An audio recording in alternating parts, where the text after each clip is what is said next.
The role of the Rhodesian Special Air Service was to carry out deep penetration raids into enemy territory. This they did with great success and achieved results disproportionate to their numbers. These highly professional soldiers attacked their targets by land, sea and air and wreaked havoc on an unsuspecting enemy. Their skill and devotion to duty would have been in keeping with the SAS motto of "Who dares wins."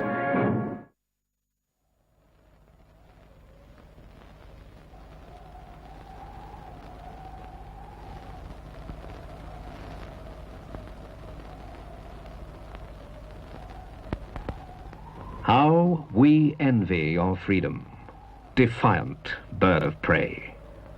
Long have we sought the heights of your supremacy. What audacious courage bids you scan the earth with lofty and unflinching eyes? You hang precarious, a Damoclean sword suspended by the thread of your own judgment.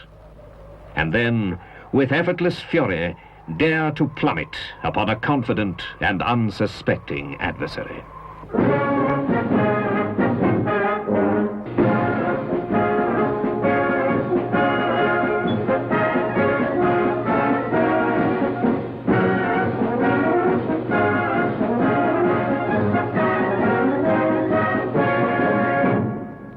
The SAS was formed during the Second World War by Colonel Sterling.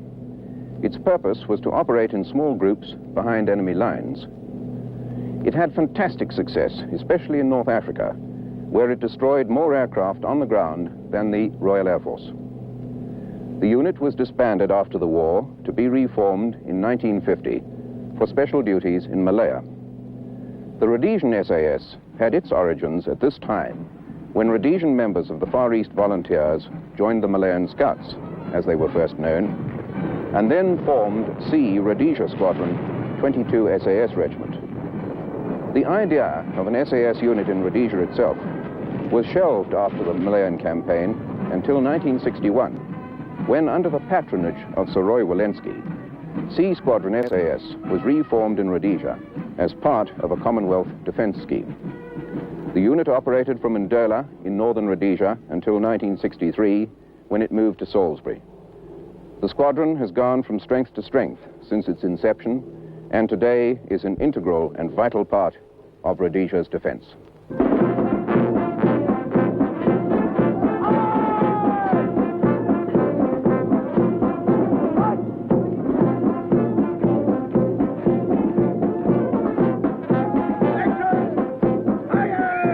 A compact unit of highly trained specialists, the SAS goes to great lengths to ensure that it obtains men of intelligence and top physical potential.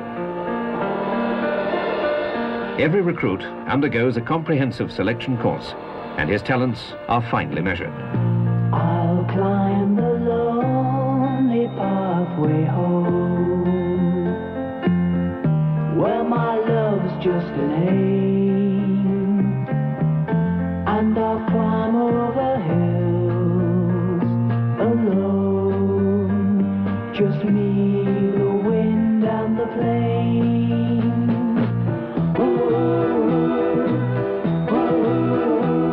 Endurance and stamina is but one of the tests.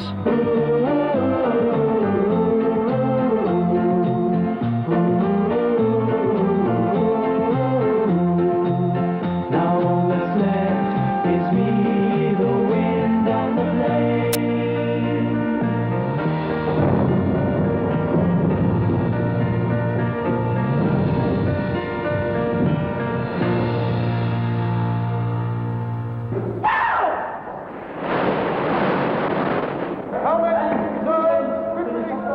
One important function of the SAS is naturally parachuting, and this is part of the initial training course the newly selected recruits undergo.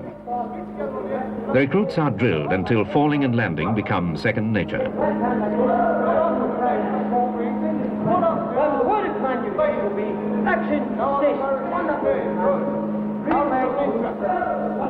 They learn how to control their parachutes in the air and gain maximum accuracy in their landings.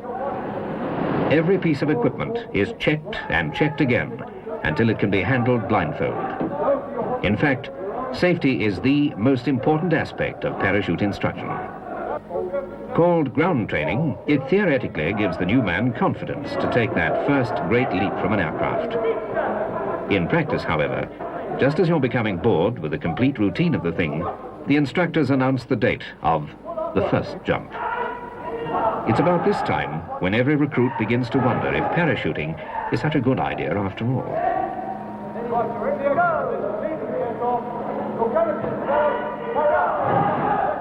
The instructors tell you that parachuting is safer than playing rugby. But this doesn't help much as you check your equipment for the first jump.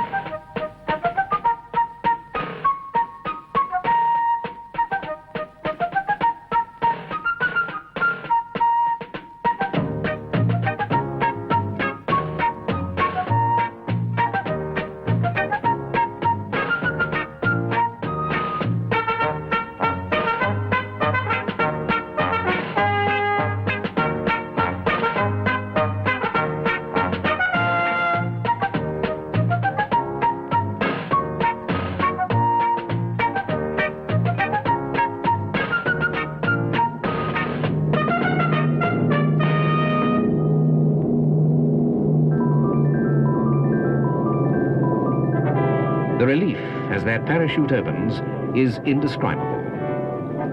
Suddenly, after the noise and clamor of the aircraft, you're suspended in an almost eerie silence above the vast panorama of the earth. Captured by the beauty beneath, the tedious weeks of training are forgotten as you discover the unique thrill of floating gently to earth from a great height.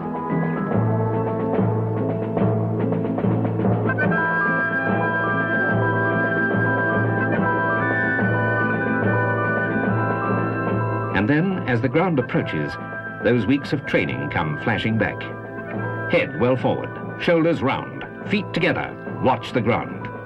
It's almost as though the instructors were there, as the ground comes rushing up and you land, sometimes a little harder than you'd bargained for.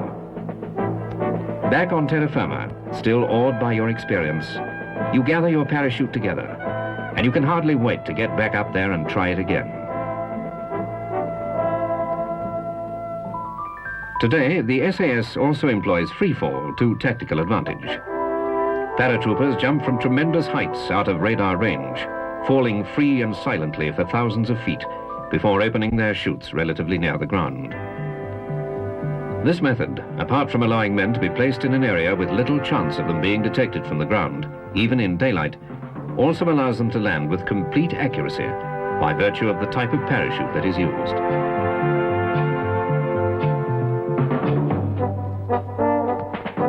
A trained freefaller is in complete control of his movements during a descent. Using various body attitudes, he can track across the sky in any direction he chooses, gaining forward speeds of over 200 kilometers per hour.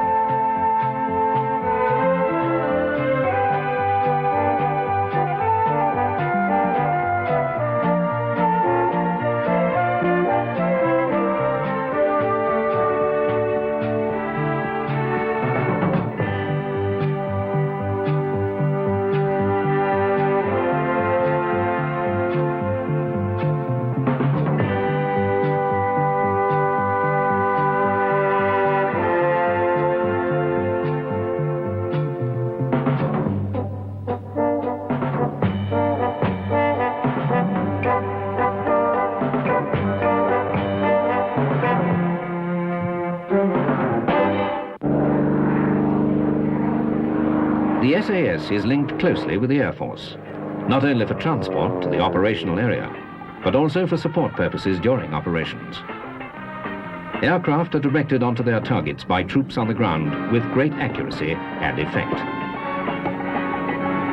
The SAS is a unit designed to carry out clandestine operations behind enemy lines. Using guerrilla-type strategy, they would infiltrate in small groups the operations of any aggressor against Rhodesia, destroying communications, disrupting supply lines, capturing key personnel, and hampering the enemy's attack in any way possible. The SAS troopers' work then really begins on the ground, and every soldier, after qualifying for his wings, is given advanced specialist training in many fields. He learns the ways of the bush and how to track the enemy quickly and silently through hostile environments without leaving a trace of his own passing.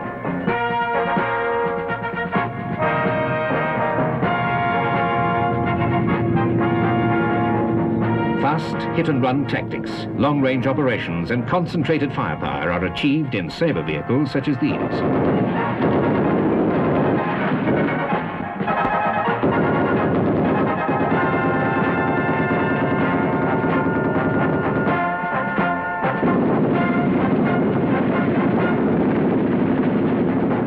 The effect is deadly.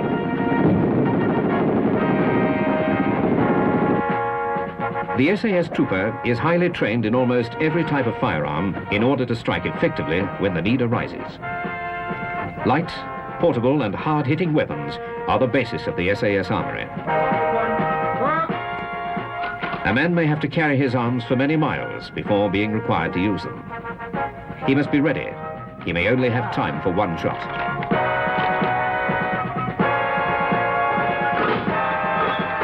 Virtually alone in enemy territory, the SAS trooper's life may depend on his speed and efficiency. TQD 0 Alpha, INT QSA Kilo. Substations then answer in numerical order. DE01 QSA 5 Kilo. We'll now do this practically. Communications are imperative for any small unit operating away from its base. To maintain this vital link, a thorough knowledge of radio techniques is required. Radio links must be possible under any conditions.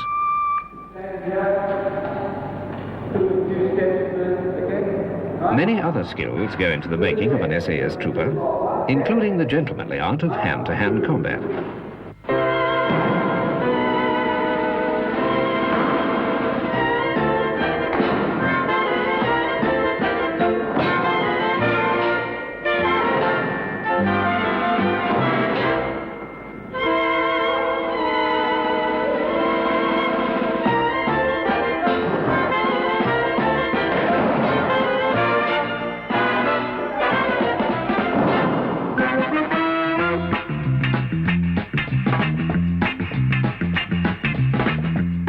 Combat training comes in handy in other circumstances. Another important aspect of training includes various right arm exercises and debate on subjects completely irrelevant to military maneuvers.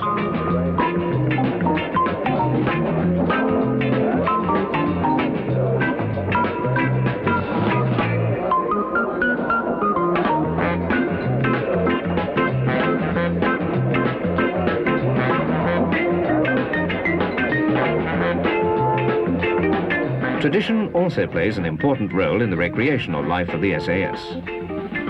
Although the unit is still very young by military standards, many traditions have been formed, some having been carried over from the formation of the original SAS squadron during World War II.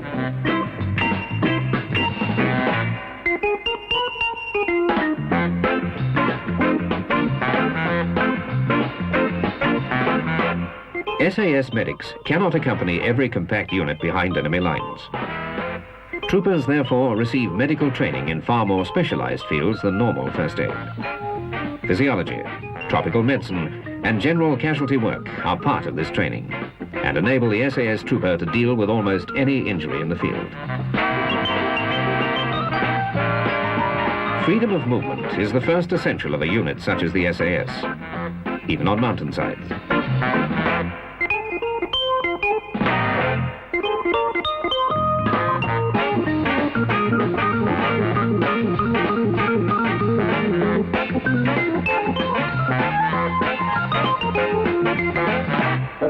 On reaching his objective, the SAS trooper is usually required to destroy the target quickly and effectively. He must place his explosives with care and precision, gaining the maximum effect with a minimum of explosive. He learns canoeing and the use of sub-aqua equipment, thus achieving the essential freedom of movement in all media: in the air, on the ground, and finally in the water. Theory and tactics, planning and detail are the keys to a successful operation. Allow for every possibility, overlook nothing, and then put it into practice.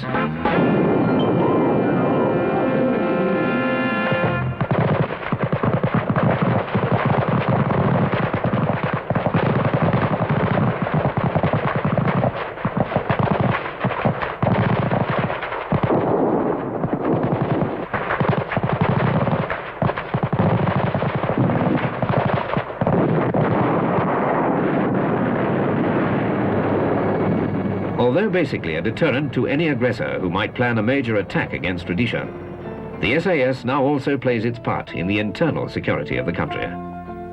Their tough and thorough training has equal application in anti-terrorist operations. But even the rigors of heat and discomfort have their lighter moments of camaraderie and relaxation.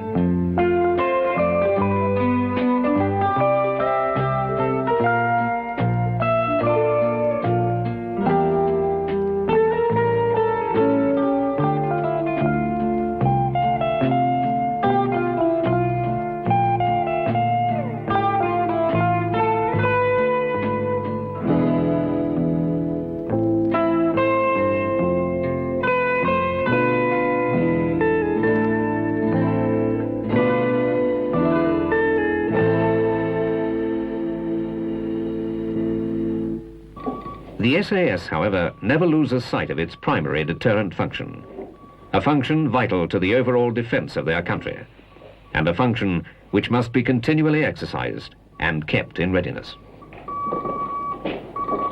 Right, gentlemen, briefing for the next operation. Following the assault of 27 Infantry Division on the country, intelligence reveals that the enemy are at present regrouping and building up their supplies and reserves for another assault on the country. The enemy have taken over various power installations and communication systems in occupied territory in order to assist them to build up their war effort.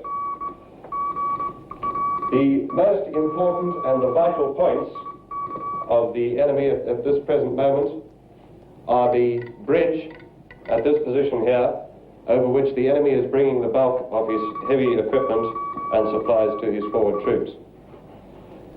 The second most important position is the dam at this position here, from which the major sources of power are derived for the enemy's factories. The third most important position is the enemy 27 divisional headquarters, which is at this location here, which commands the main enemy formations and at which the prime enemy commanders reside. The destruction of these three vital points would deal a severe blow on the enemy and would also restrict his ability to build up his forthcoming attack. The mission of the SAS is therefore to destroy these three targets. Details as follows.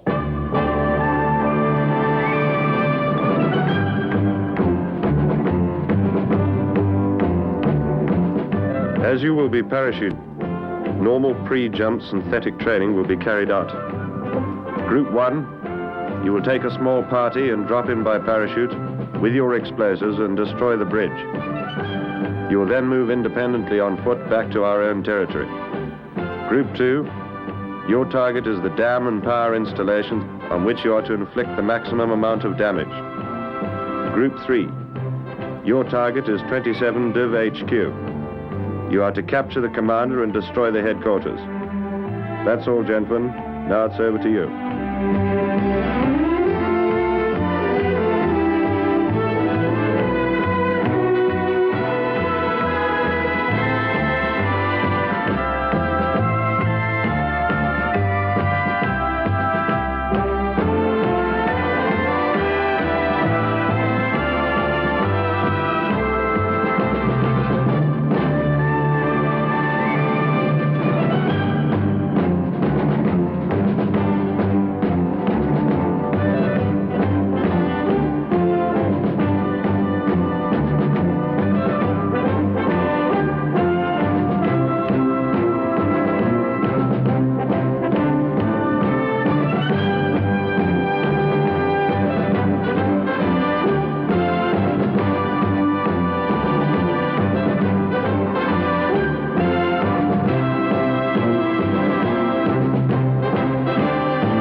good. Right, I'll fix that. It's just about time, sir. Yes, that makes it H minus 20. That should put them round about there, I think.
Goion tovarищ.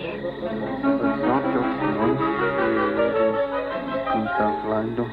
Vai rombi di gerau, se non senti fuori di vero.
Fantarium.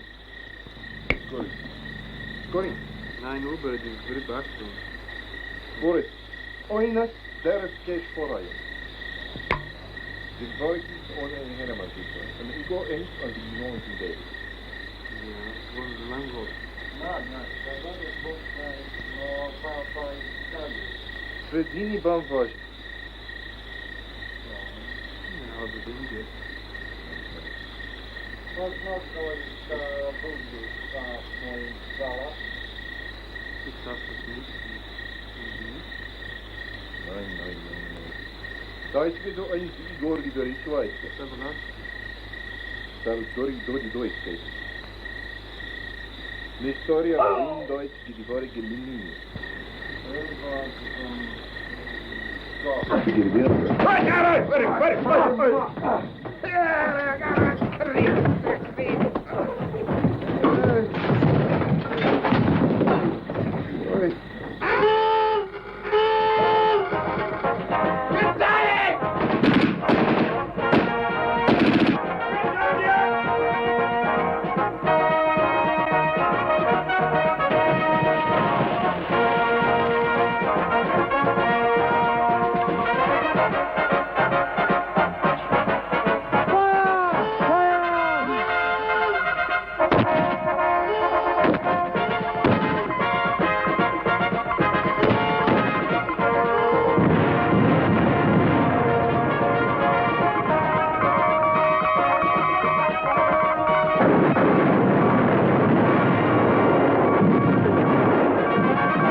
On the 31st of December 1980, the Rhodesian SAS disbanded.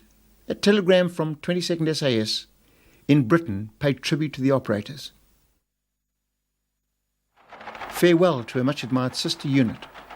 Your professionalism and fighting expertise has always been second to none throughout the history of the Rhodesian SAS. C Squadron still remains vacant within the 22nd SAS orbit.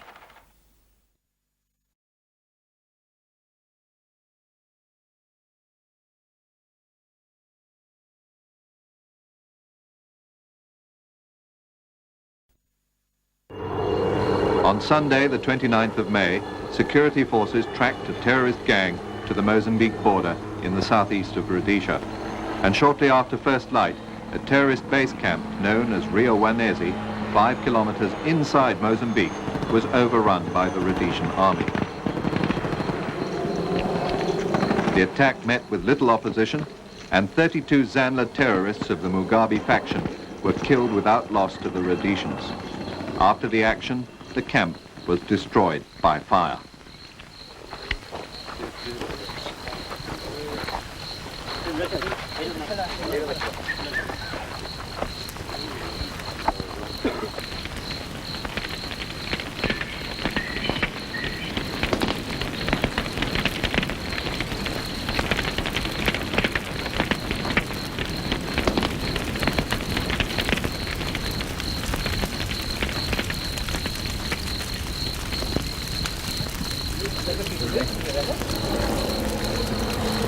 A body count of the dead terrorists was conducted. There can be no doubt that they were terrorists and not civilians.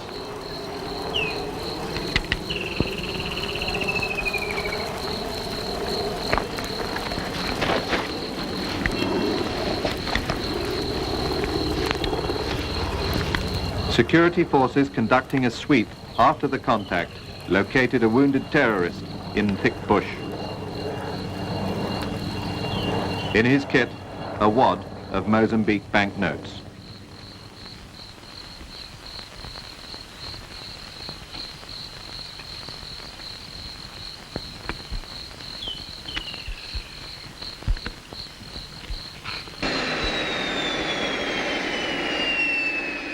After a helicopter was summoned, the wounded terrorist was dispatched to Rio camp for medical help and evacuation.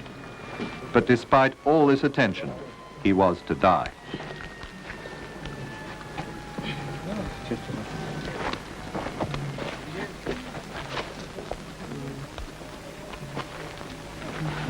Sorry about the shirt. Sorry, I said it. The troops systematically collected all the material found in the camp. It was during the search that the decision was taken, as a result of information gained from captured documents, to continue the thrust against terrorist camps further afield. A sinister armory was recovered. The booty was considerable. A large cache of communist weaponry, consisting of AK-47 rifles, mortar bombs and cases of ammunition,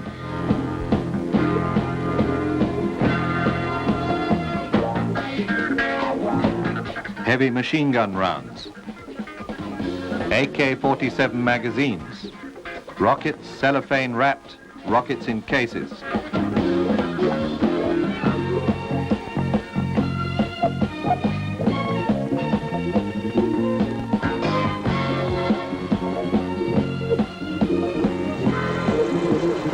The first trucks moved off from Rhodesia to collect the weapons and to load them with more and more ammunition.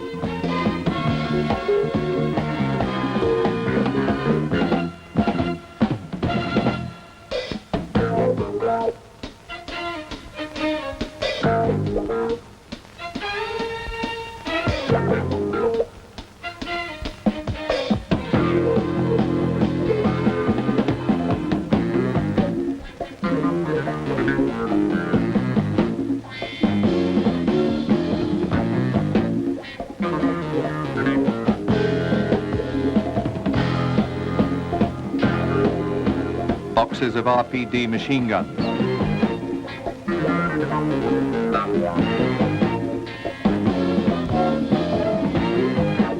AK-47 and SKS rifles,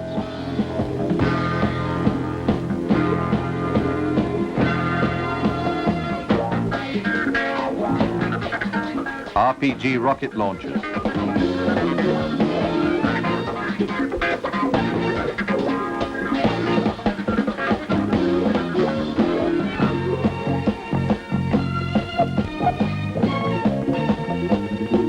anti-personnel mines and vehicle mines,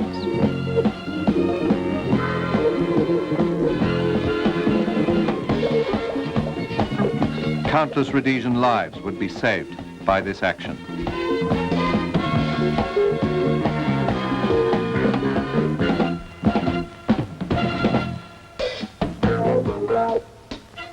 The task done, the senior officers conducting the operation flew over unlamented Rio camp before continuing the sortie to Madula Pan, Georges de Limpopo, and on to Mapai, to complete an action that seriously upset the terrorist chain of command and disrupted the supply of weapons to the terrorists threatening Rhodesia.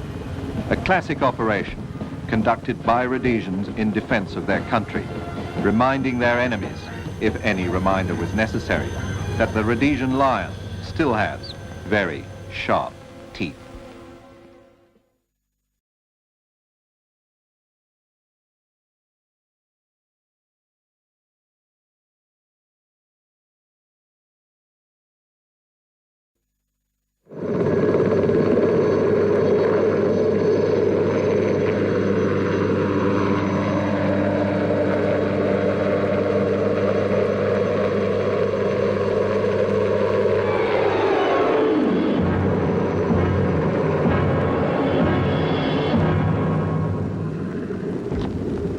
big exercise had been carefully planned, right down to the smallest detail. It was up to me as station adjutant to keep all the preparation going according to plan. And as the exercise had drawn nearer, so the sense of urgency had grown. Now, with the exercise right on top of us, I had to check around all the sections to make sure everything would be right.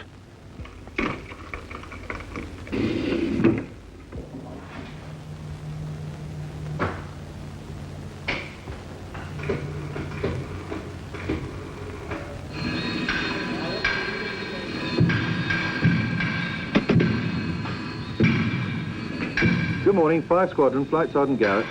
All complicated aircraft have their problems, and the bomber technicians were busy sorting out their share that morning. There'd been some trouble with the starboard engine of one of the aircraft, and when I called, the oil was being drained so a pressure pipe could be replaced. At no time can you afford to take risks with sophisticated machinery like this. At the same time, the electronics technicians were changing the radar components. Throughout the hangar, the instrument mechanics were making their final checks on the bomb sites. And on one aircraft, last-minute replacements were being made to a tailplane. But I'm just sending a chap round the stores for a spare now, sir.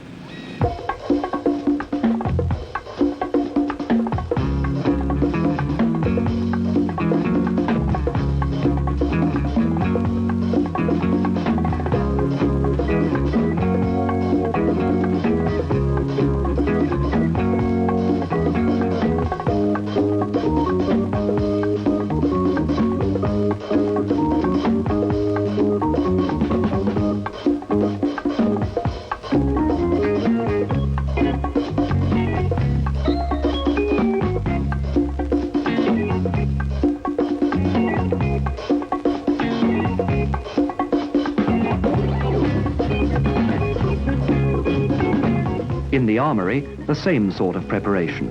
Rifles, ejection seats, small arms, guns and rockets were all getting a last check over.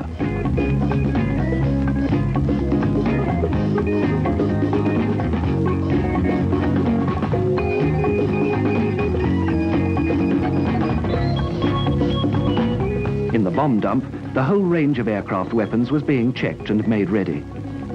The tempo was building up. Safety first, and at the station hospital, the aircraft medical kits were carefully repacked. In the dentist's surgery, routine maintenance as well. The exercise was no excuse.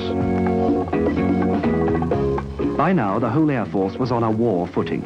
Security was vital, and the security provosts were briefed for round-the-clock operations.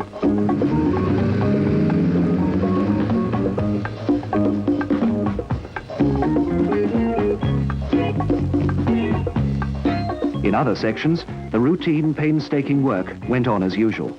From the maintenance of a watch and the splutter of a weld to the noise of the machine shop, the skills of the Air Force were being patiently applied.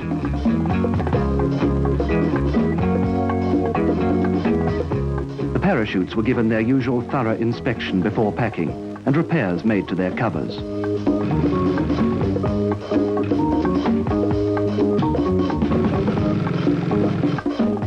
All the fire equipment, engines and hoses were given their daily checks.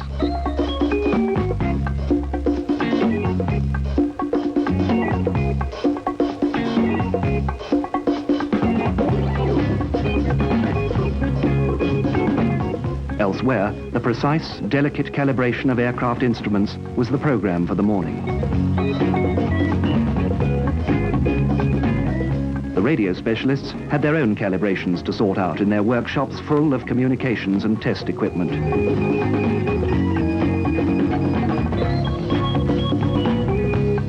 But while all this activity was going on throughout the Air Force, the inner man was not forgotten, and neither were the routine ways of building up an appetite. Number one,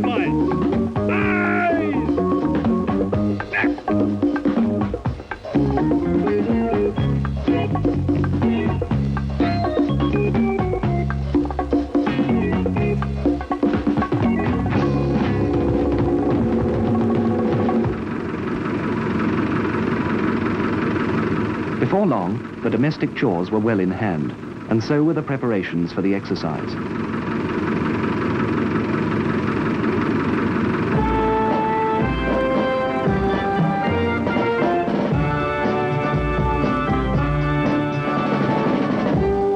the air movement section was loading the temporary airfield equipment and the men to operate it, ready to be moved to their emergency sites around Rhodesia.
Then to the headquarters operations room, hub of the entire exercise, to collect a final brief.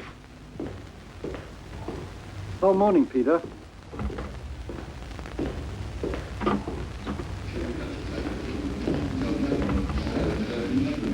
Clerks and operations assistants, a small force of their own, were filing statistics and at readiness of the whole Air Force. The smallest details would prove invaluable.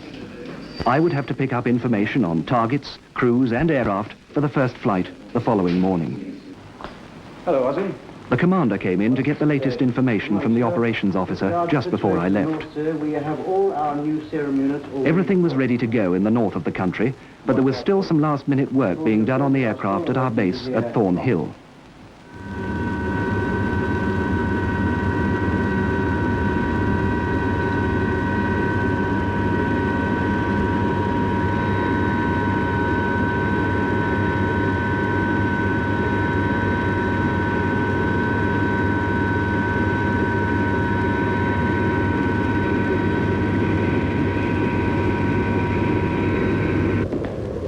From headquarters, there was just time to get back to the station for our own exercise briefing.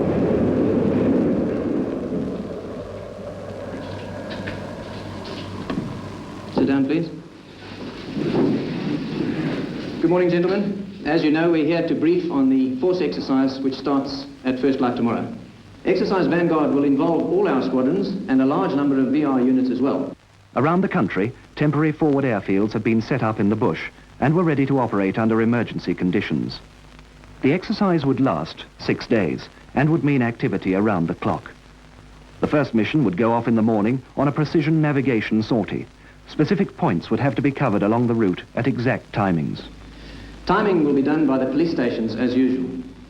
Throughout the week, the tempo will build up with key missions, fighter interceptors and transport support and resupply of the forward bases. There will be a parachute deployment over a selected target, and the week will wind up with concentrated attacks on simulated enemy positions on the range.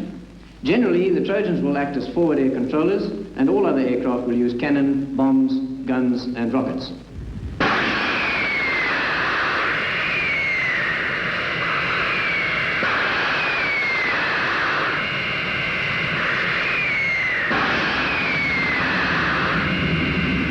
The exercise had begun. All the preparation was now over. The real work started and the success or failure of the exercise rested squarely on the pilots and navigators flying the missions.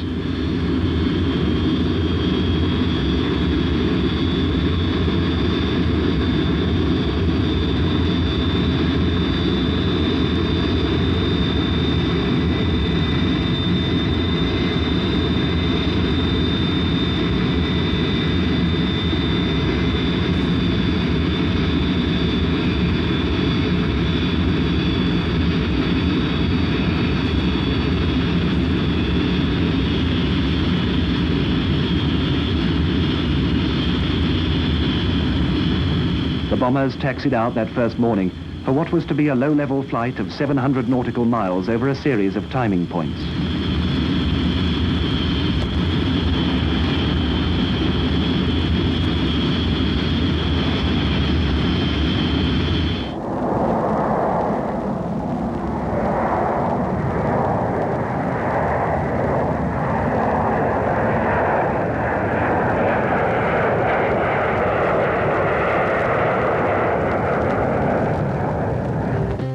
By the time I got to the station operations room, the bombers were approaching their first timing point. Oh, get me a pin there, Ian.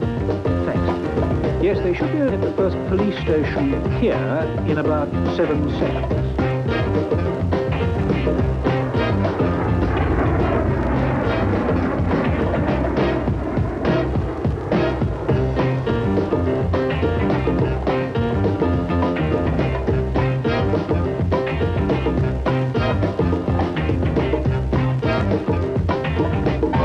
Another mission was approaching the bombing range at the same time for the first attack of the week. 3 marker aircraft were out preparing the way for the bombers. Train section, this is Marker Leader with 2 Trojans and the Provost. We're over the target and standing by to mark on time.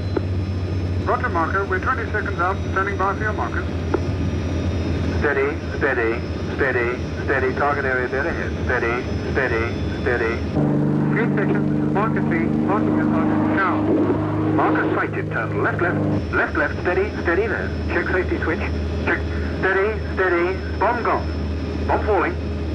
Roger, bomb falling, heading 119. Roger, green, 119. Check safety switches on. On strike.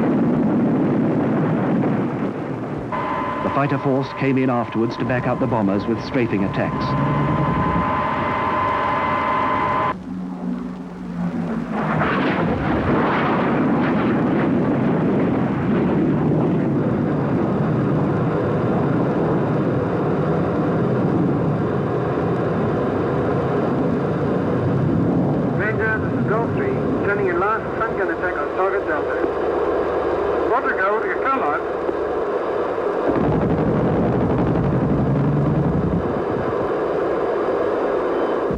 In another part of the country, transport aircraft were on the move, dropping parachutists for a ground mission.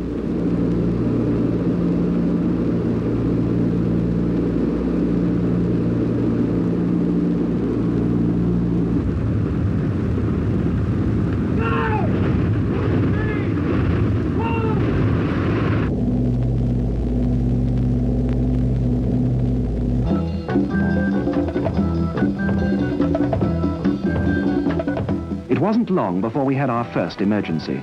An African game guard was stopped by an army ambush in the Zambezi Valley. He had been running to get help for a game ranger who'd been gored by a buffalo. The patrol's report soon reached Air Force headquarters, and within minutes we had a casualty evacuation team on the way. I want 1 helicopter airborne immediately for Cataracte.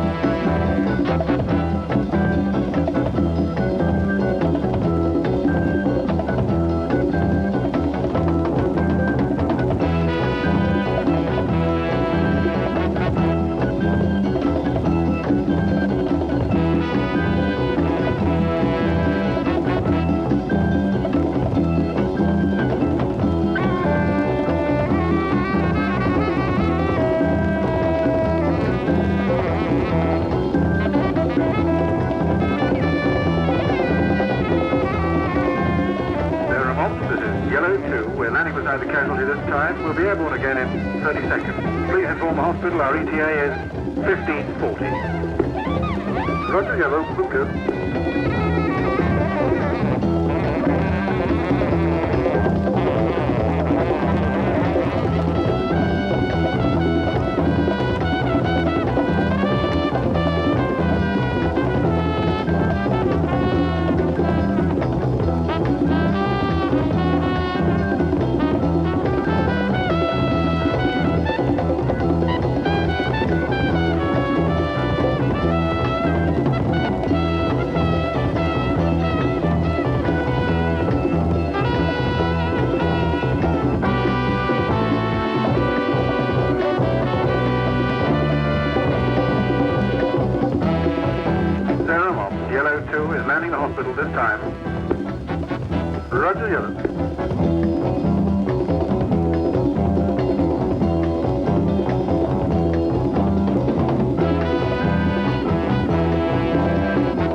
By this stage, the first missions were over, and the aircraft were on their way back, preparing to land for high-speed refueling and rearming.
The second emergency of the week was soon upon us. This time, the concern was in the control tower.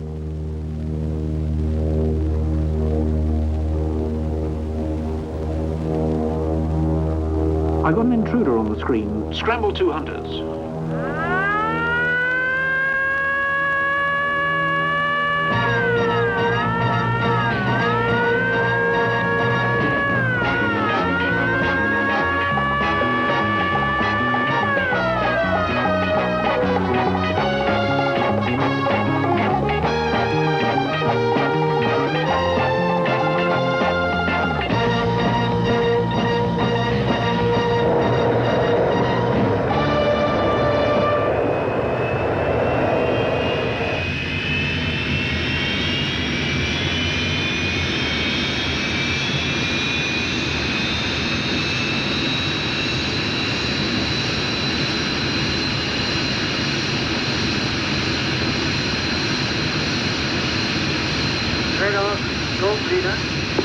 Roger, go, I got you 5. Your target is 46 nautical miles, heading 043.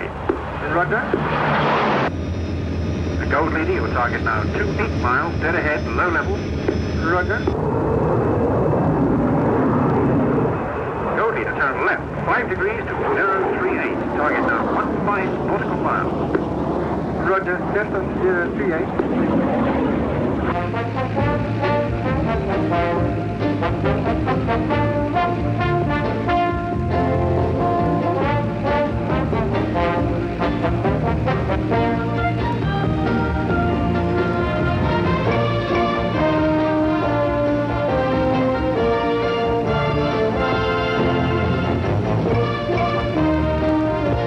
Radar goes. We have visual contact this time.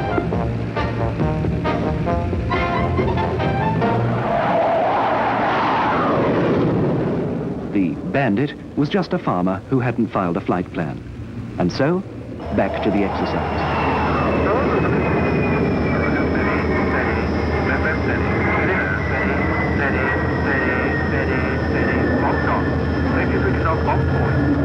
Ranger bombs falling, heading 076. Bomb strike, on target.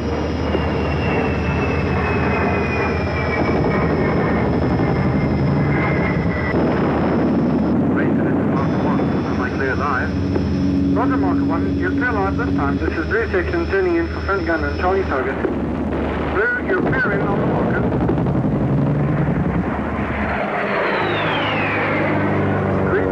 Turning in flight level 80 for a stick of bombs on target Delta.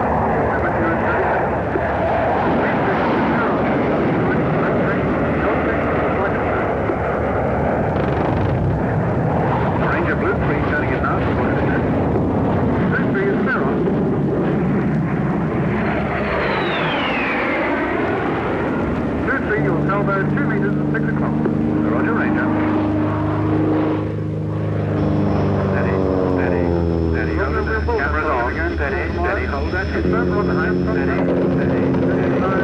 Silver section in the dive and front gun. Blue section in the dive for rocket salvo.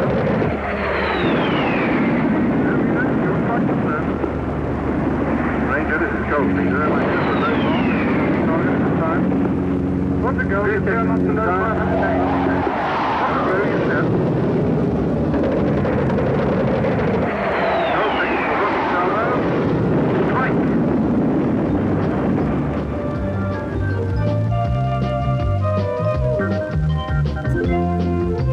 By the end of the week, the skills had been sharpened a little bit more, and Rhodesia's deterrent made that much more forbidding.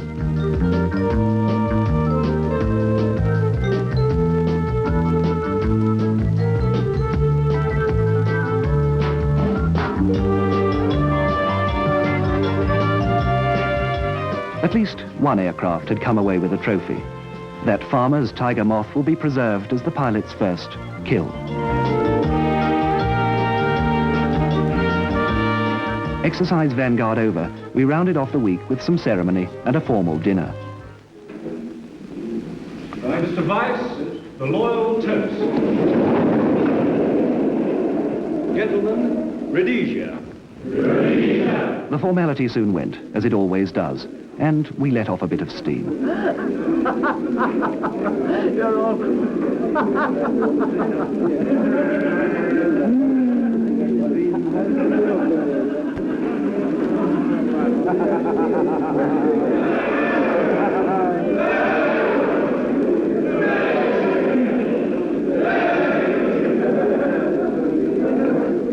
But there'd be no sleeping in next morning for an adjutant with another early start ahead.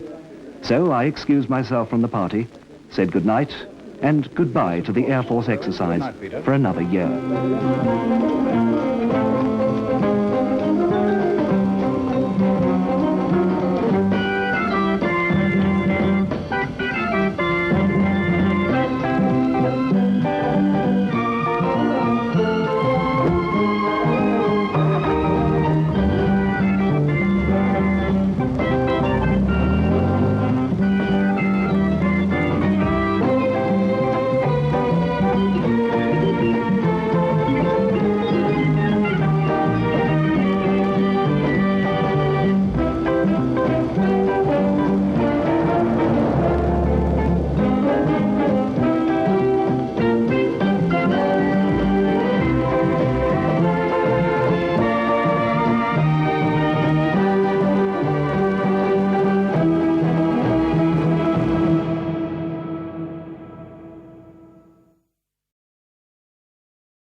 These men are members of the BSA police, the force that keeps law and order in Rhodesia like any police in any country in the world.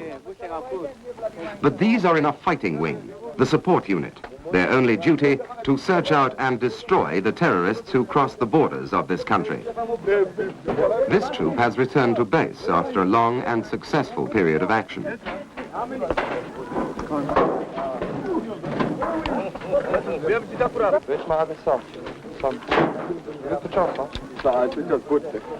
Who had the contact in the Manuka? How many killed? Check it. And this? Him or what? Huh? I can't remember the number.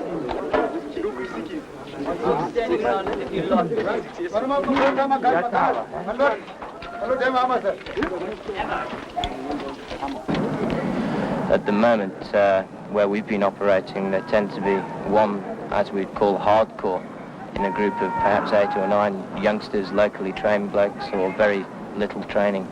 They're not as good as they were a couple of years back. In fact, they're not a match with us. I don't know what they're doing here in this area. They're just giving us a really headache, and that's all. The tears are wankers. because I know however they will fight, but still they won't win because we've got the heavy army.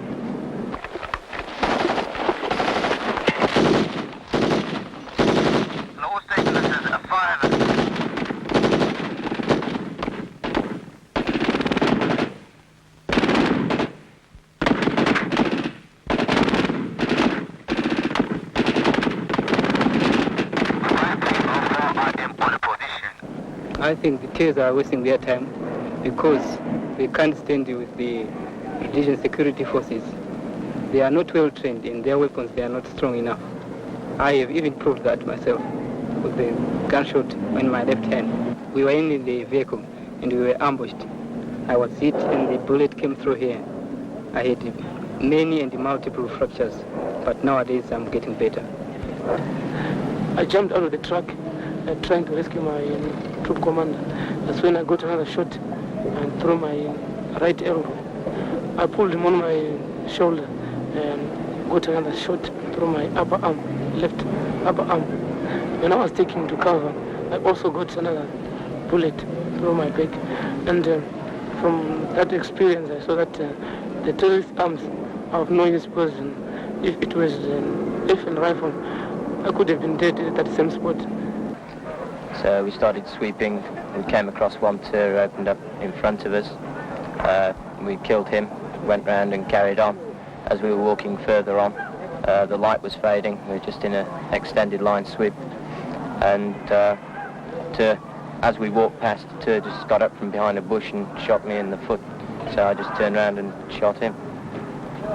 Found out afterwards that he was on automatic. However, he only got one round off because his gun had jammed.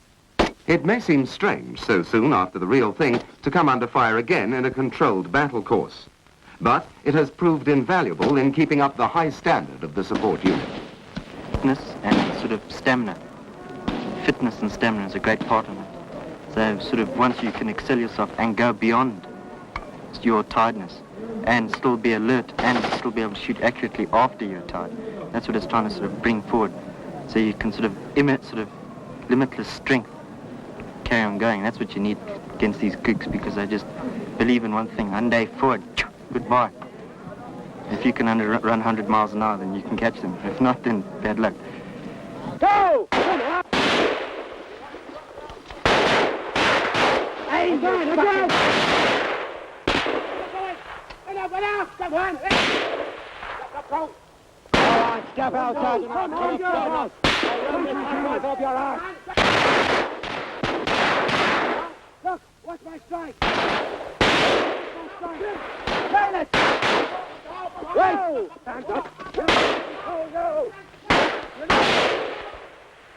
Get down!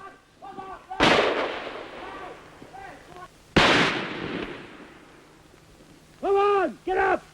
I joined supporting to be favor of the training and so far to see that I can well be trained as a man so far to fight the country.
It is good to work together with the Europeans and Africans together.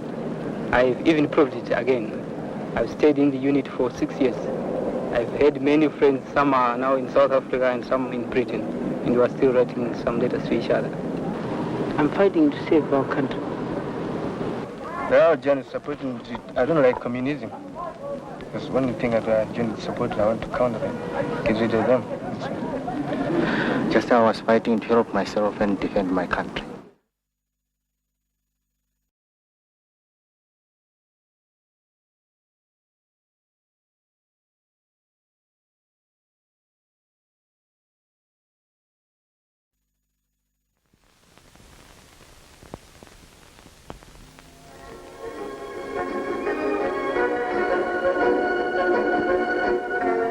Very warm welcome back to Forces Request to all the guys and girls out in the sticks.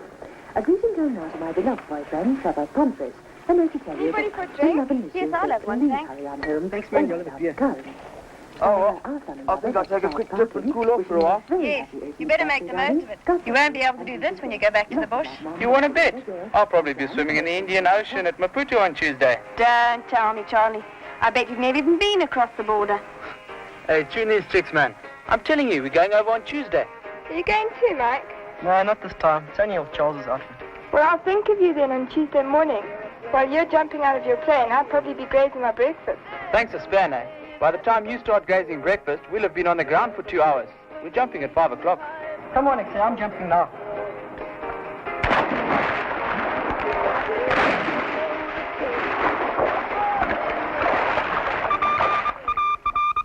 Paratroops to infiltrate your area Tuesday, 6 March.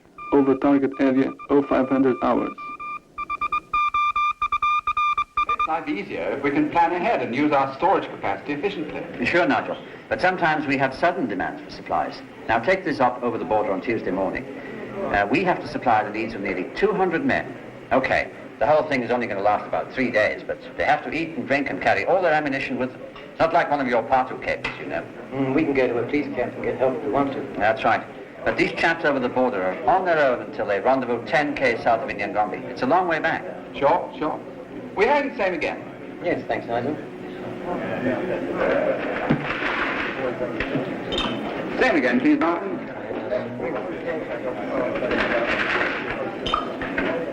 Yeah. Enemy strength 200. Operation to last 3 days. Return route from target area to 10 kilometers south of Nyangombe.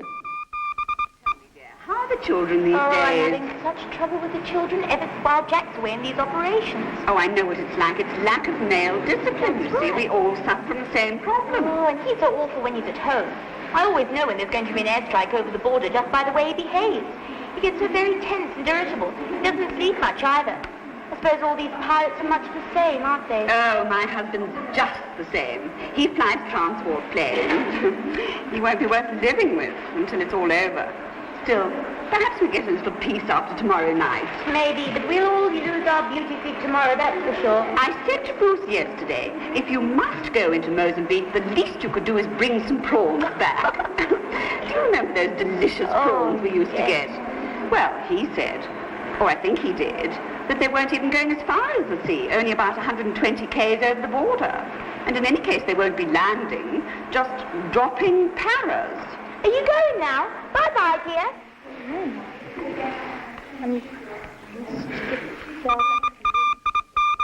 Raid confirmed Tuesday. Ex-New Salem.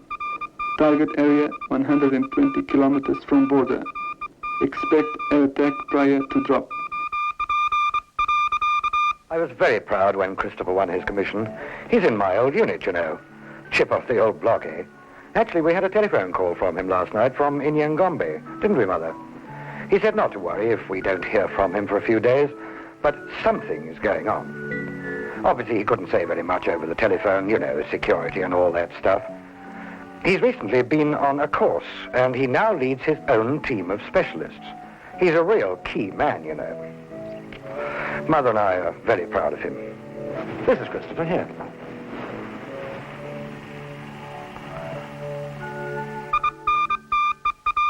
Intercept Specialist Patrol.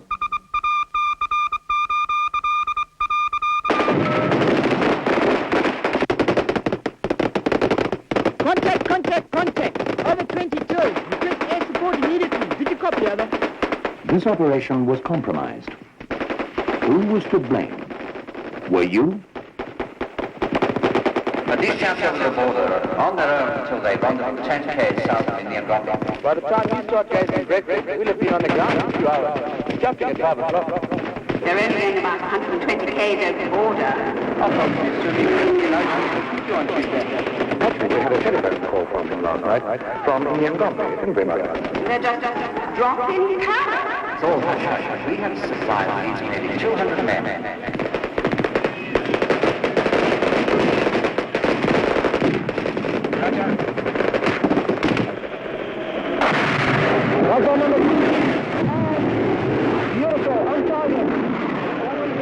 Careless words can also kill.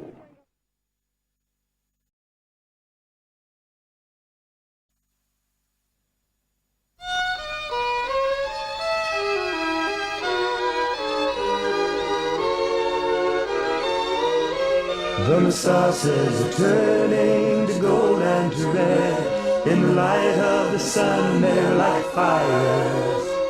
When the winter has gone and time has moved on, the memory will never grow tired.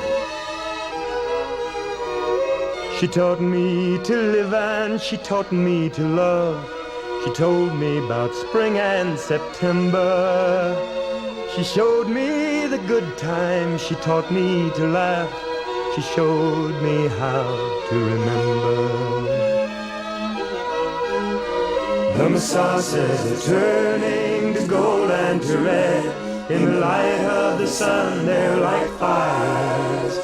When the winter has gone and time has moved on, the memory will never grow tired.